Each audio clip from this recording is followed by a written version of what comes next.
All right, everybody. Welcome to, I think, week 5 in the Introduction to Public Health. I'm your instructor, Mrs. Frazier, you can call me.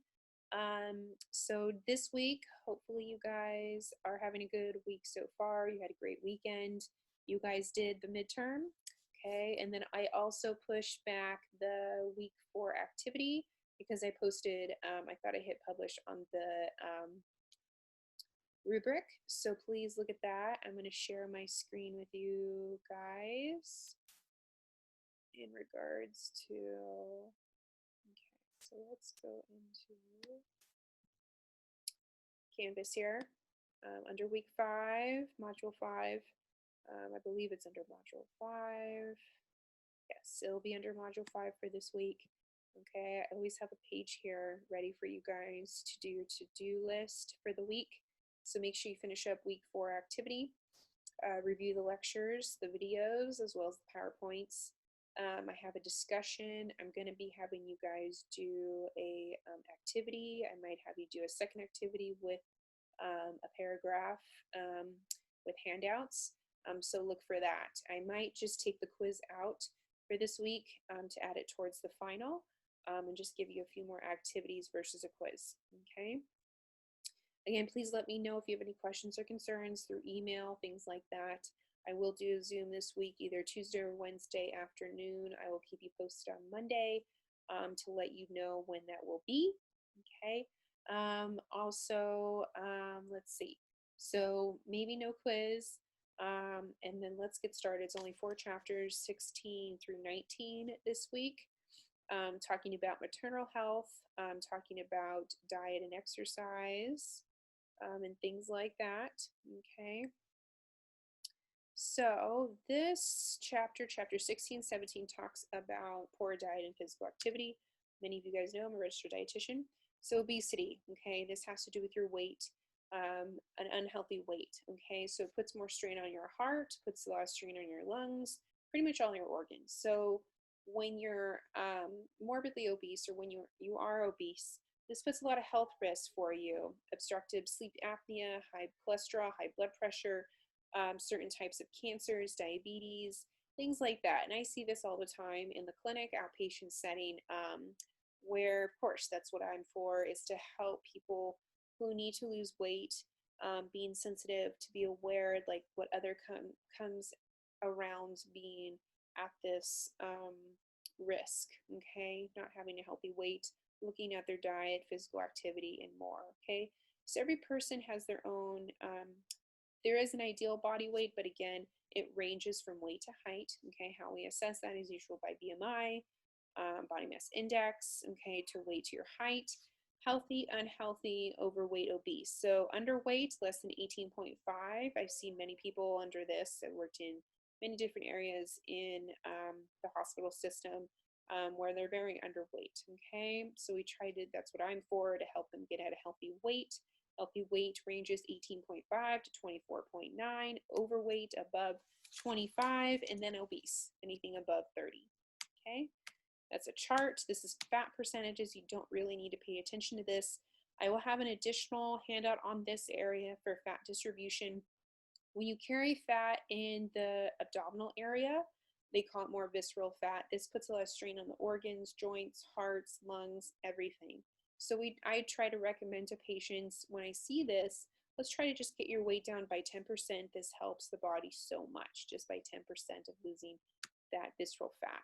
Okay, this is also another assessment, waist to hip ratio. America, we are just getting bigger, unfortunately.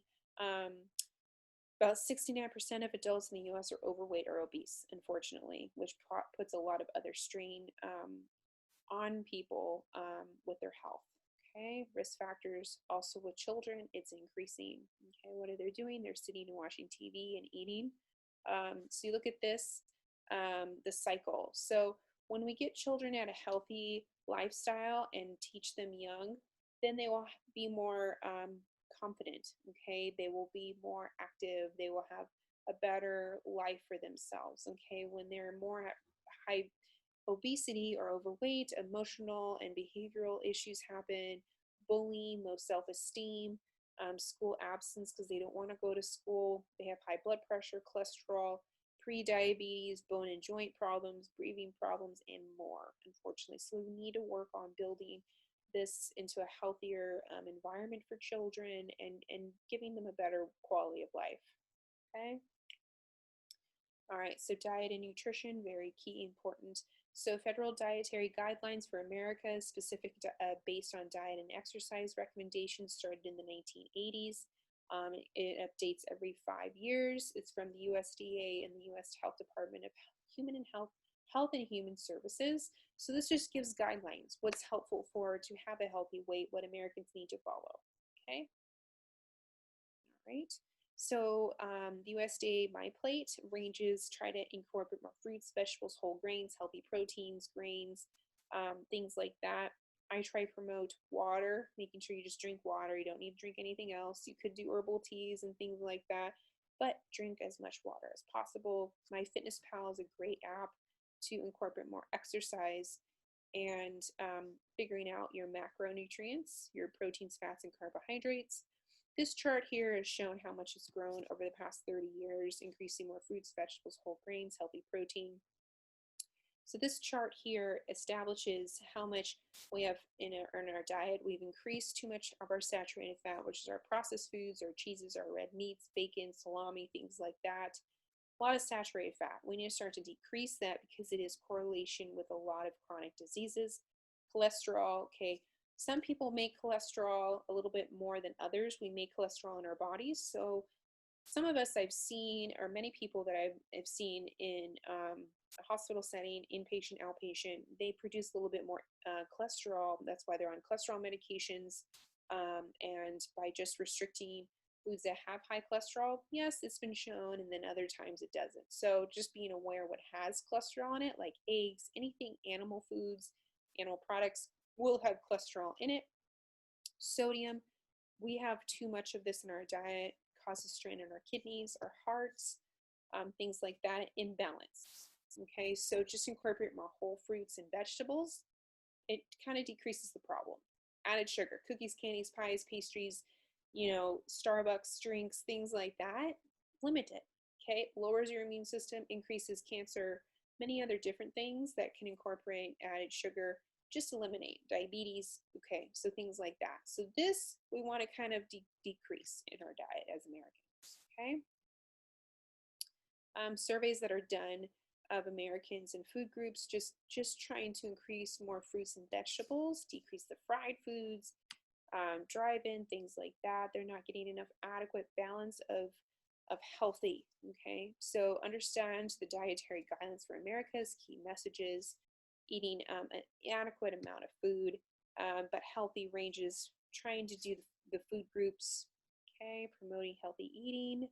That's what we need to do as a society. This is not the color I'm talking about. So not the McDonald's, In-N-Out, things like that, bags of potato chips, fruits, vegetables, whole grains. Try cooking, okay? Food labels, I'll have a handout on food labels. We're trying to make it more easier for people to be aware of. The less ingredients, the better on a package item. Less than 5, foods that you can read on an ingredient list at the bottom, the better. If you can't read it, don't buy it.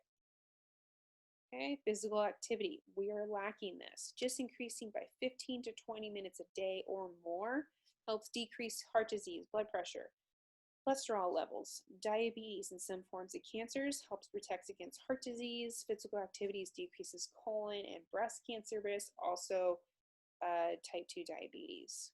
Okay, how much exercise? This is an important slide to be aware of. Recommendations, 30 to 25 minutes a day. Okay, children 60 minutes a day or more. Adults 150 minutes per week, so around 30 minutes a day or so, or more.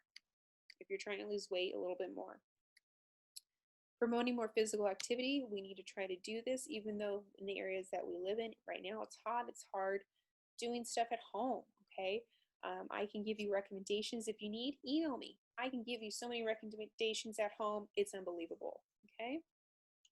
Promoting physical activity for our children. I know schools are not really opening, but doing stuff at home together, dancing. I love dancing. I do this with my kids all the time, okay? All right. Unintentional injuries, this is chapter 17. So review this. So intentional deaths, homicide, suicide, unfortunately, choking, poisoning, drowning, things like that, motorcycle vehicle accidents, crashes, leading cause of death, fourth, high injury rates, risks for groups with lower social economic status, unfortunately. Okay, leading causes of injuries, review that. Okay, these are a bunch of charts. Okay, prevention, treatment, condition prevailing before the event happened, secondary conditions prevailing the event being occurred, analyzing injury, being aware of the situation, the 3 E's, education, enforcement, engineering, environment. Very important slide to be aware of, highlight that. Okay, poisoning, unfortunately, is a leading cause of death. Unfortunately, it's increasing. Every 3 minutes, a woman goes to the emergency department for prescription painkillers or misuse of drugs. Okay. Strict regulations by the DEA. Okay.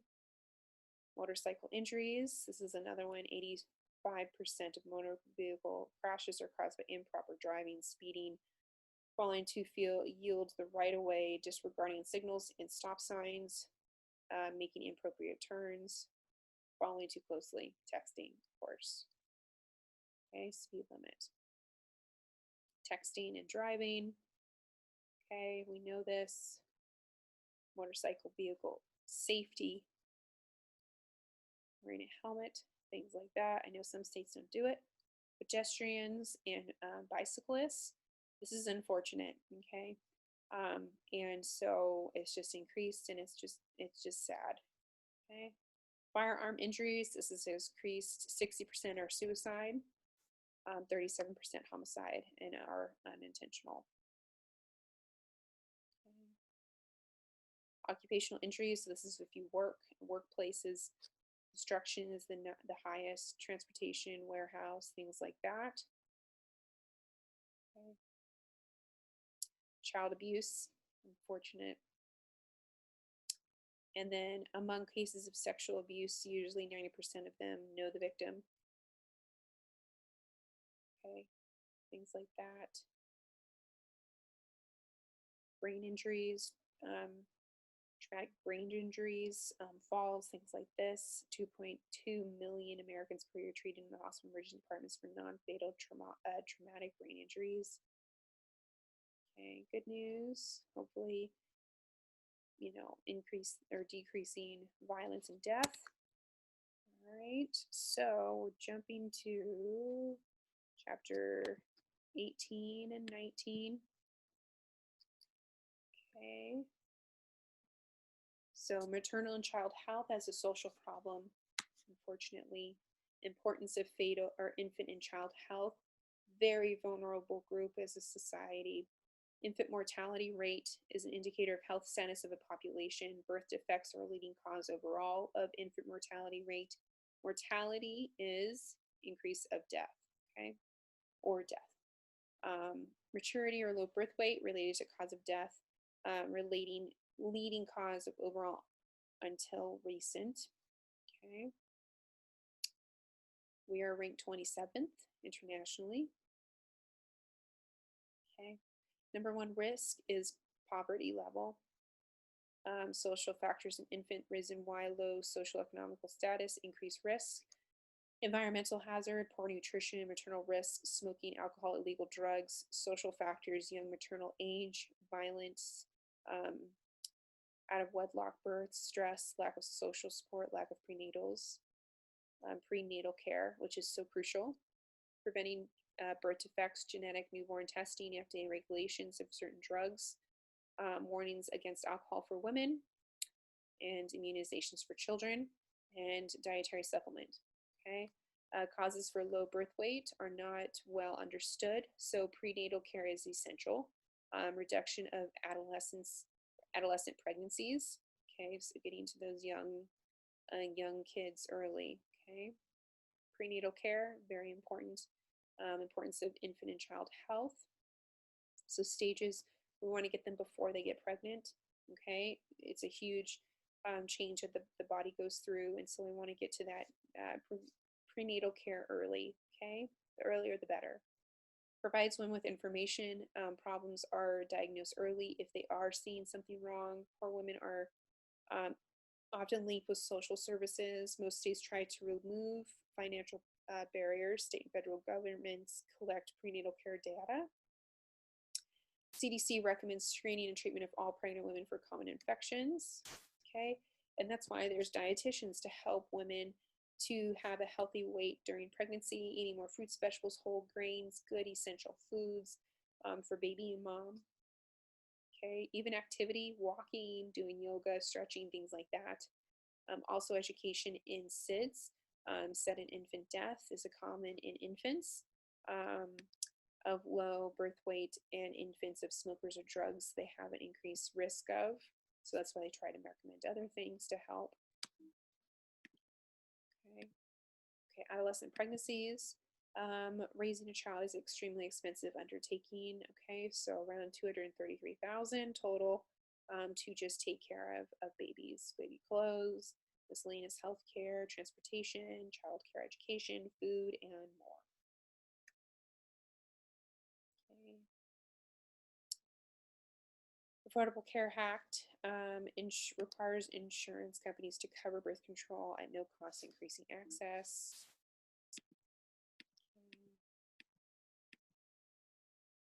And preventing unwanted pregnancies. This is a goal of public health. Many different contraceptive methods. Look through these slides. I'm going to go through it quickly, but just review this for your own education. Okay, birth control, the patch, things like that, shots, IUDs that they put in for the women. Okay, many other things that they do, condom, other things. Okay, so be aware of that. What methods? Also being aware of, when a woman ovulates, just understanding when not to have sex to avoid pregnancy. The couple would need to avoid intercourse or use of another method of contraception between day 8 and 19. So making sure we communicate to the partner when we are ovulating, when we get our period, things like that. Period trackers, things like that. They have many apps on this. Emergency contraceptives, being aware of this, the morning after pill, backup birth control, and being aware of these.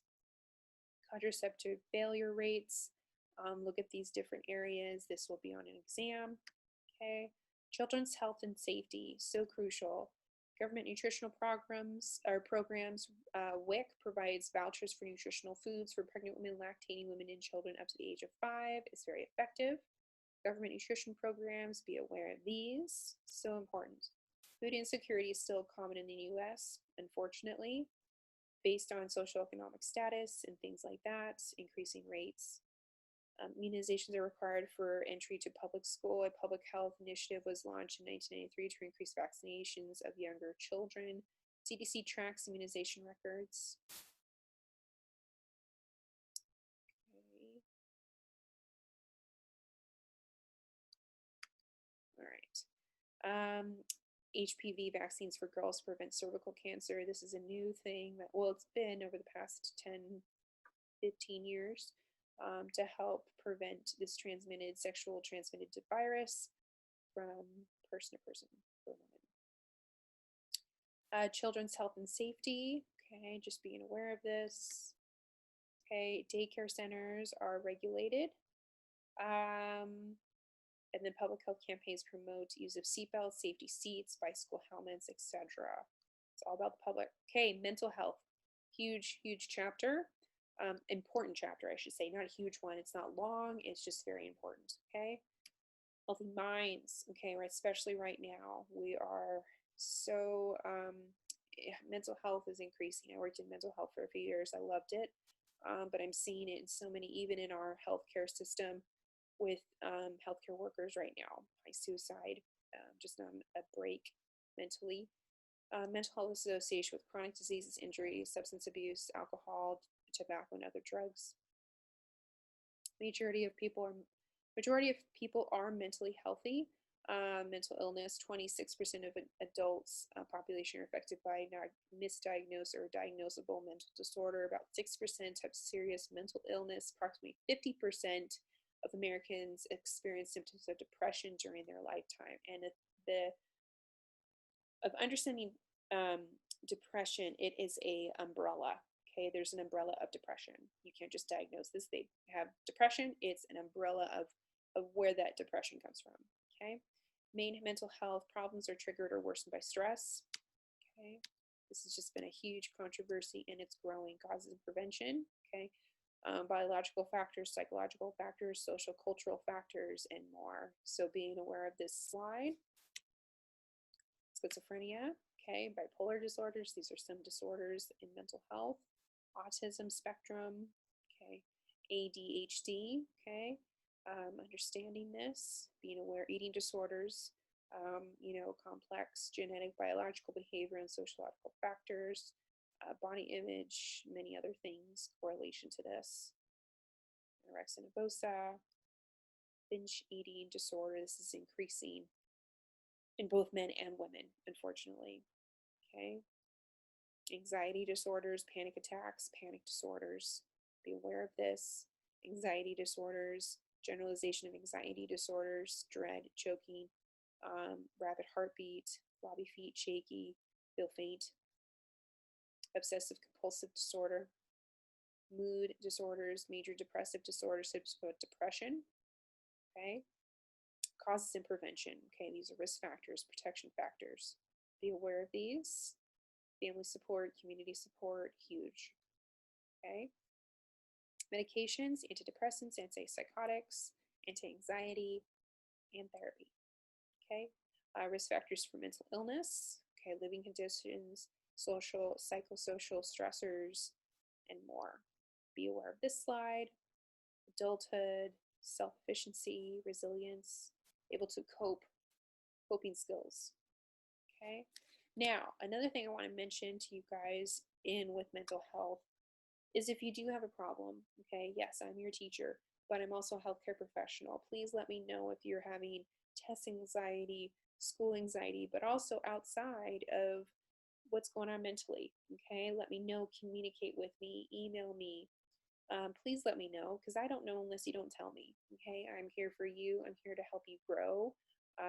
That's why I work in public health. That's why I'm a professional to help people and to educate as well. That is my job, okay?